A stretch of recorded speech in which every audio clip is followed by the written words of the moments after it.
4422301005. Saya ingin mewawancara Bapak Depan. Bang Ayat. Bang Ayat. Kita mulai ini ya Bang. Iya, nggak apa-apa. Pertama, silat Betawi itu apa sih Bang? Silat Betawi itu ya dibilang apa ya Bang?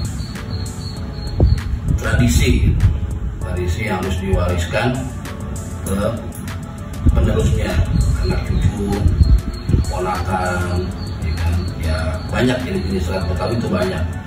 Itu satu ada cingkrik, ada beksi, ada kotek, ya kan? Ada gerak saka, ada gerak rasa, masih banyak lagi jenisnya, ya kan? Terutama itu ya harus kita wariskan ke keluarga, anak cucu kita yang penerusnya lah istilahnya. Kita belajar juga dari yang guru-guru kita. Itu termasuk variasi gitu ya Bang dari Ya kalau buat variasi sekarang udah banyak. Kalau dulu-dulu belum ada variasinya. Kalau sekarang udah banyak variasi, kayak kombinasi. Tadinya gerakannya cuma satu ditambah satu atau dua, jadi buat pemanis aja. Tapi intinya sama. Kalau sejarah terbentuknya silat gimana? Kalau sejarah untuk silat ya kalau saya pribadi ya belum ini bener ya, belum jauh bener gitu bahwa sejarahnya. Cuman kalau kita lihat kalau dari silat Betawi itu sejarahnya dari Bang Pitung. Ya kan ada filmnya tuh si Pitung. Nah itu terkenalnya dia silatnya silat cingkrik yang berasal dari orang tua bilang dari Rawblong. Terkenal di Rawblong si Pitung. Jagoan Betawi. Kalau perbedaan antara silat Betawi sama aliran silat lainnya apa? Kalau silat Betawi itu kan kita dari penerusnya ya, dari orang tua, dari sepuh-sepuh gitu. Kalau yang benar-benar asli itu nggak ada kombinasi. Cuman kalau yang silat jenis-jenis lain, perguruan lain, ya mungkin belum tahu dalamnya kayak gimana ya kan. Itu juga mungkin ada gurunya atau sepuhnya. Cuman kalau silat Betawi itu ya paling terkenal yaitu cingkrik, beksi, itu emang benar-benar tradisi Betawi, tradisi Betawi dan ada yang dicampur-campur gitu. Kalau Abang tahu nggak pengaruh budaya Sunda dan Tionghoa seperti silat Betawi itu?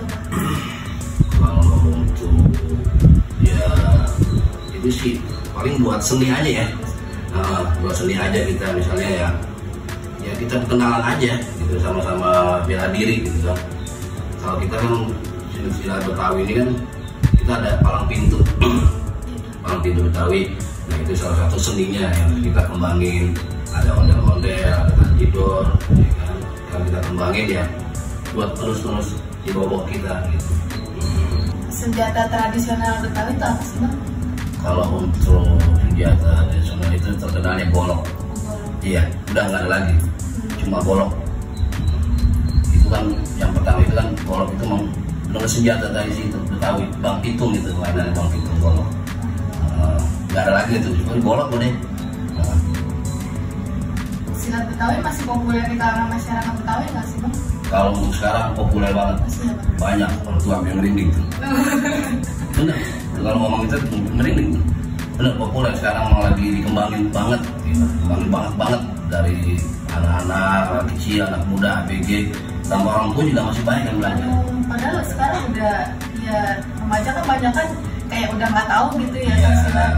Tapi kalau untuk sekarang ini udah banyak perkembangan untuk perguruan juga banyak, ya kan? Ya main perlahan, nggak langsung tinggi gitu, perlahan. Kita kan belajar dari awal untuk pengenalannya.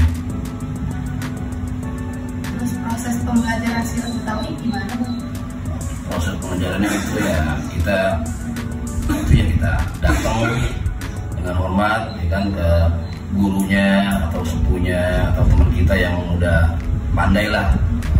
Nah, kita minta izin ya kan, untuk belajar. Memang kalau belajar itu kan dari awal ada kembangannya, baru masuk jurusnya, ada jalannya 1, jalan 2, jalan 3, kembangan 1, kembangan 2, kembangan 3, baru kita masuk jurusnya. Yang silat Betawi ada kompetisi atau kejuaraan gitu Bang?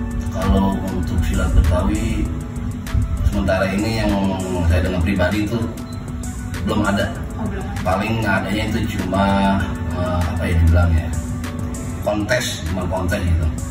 Kalau buat itu nggak ada.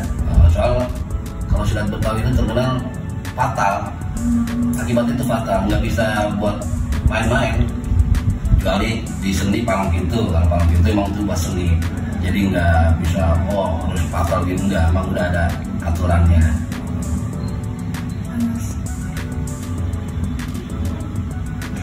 Apa ada perguruan atau padepokan khusus gitu buat silat Betawi?